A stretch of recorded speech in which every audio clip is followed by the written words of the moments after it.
अगर आप हैं ख्वाहिशमंद मुलाजमत के लिए मुल्क से बाहर जाने के, तो टिकट टू यू के लिए हो जाएं तैयार। जी हाँ, बैरून मुल्क मुलाजमत के ख्वाहिशमंद नौजवान के लिए बरतानिया से बड़ी खुशखबरी आ गई है। जराये के मुताबिक बरतानिया में अफरादी क़ुव्वत की शदीद कमी को पूरा करने के लिए बरतानिया ने पाकिस्तान समेत दुनिया भर से हुनरमंदों के लिए इमिग्रेशन के दरवाजे खोल दिए हैं। सरकारी मरासले के मुताबिक इमिग्रेशन में पहली मरतबा 226 कैटेगरीज को शामिल किया गया है। तमाम कैटेगरीज के लिए बरतानिया में कम अज कम उजरत में भी इजाफा कर दिया गया है।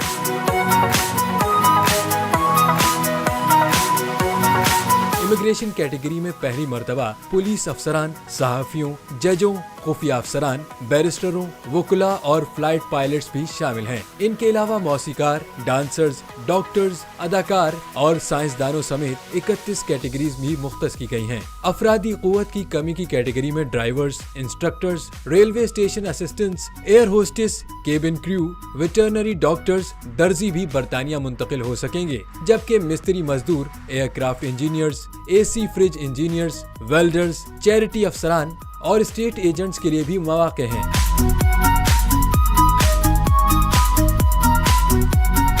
सरकारी मरासले के मुताबिक मंजूर शुदा अफरादी क़ुव्वत की कमी की कैटेगरी के लिए वीजा फीस भी कम रखी गई है, जबकि बरतानिया में मौजूद तुलबा तालीम के बाद काम करने वाली सहूलत से फायदा उठा सकते हैं। आला तालीम याफ्ता हुनरमंदों के लिए तनख्वाहों में 20% इजाफा होगा।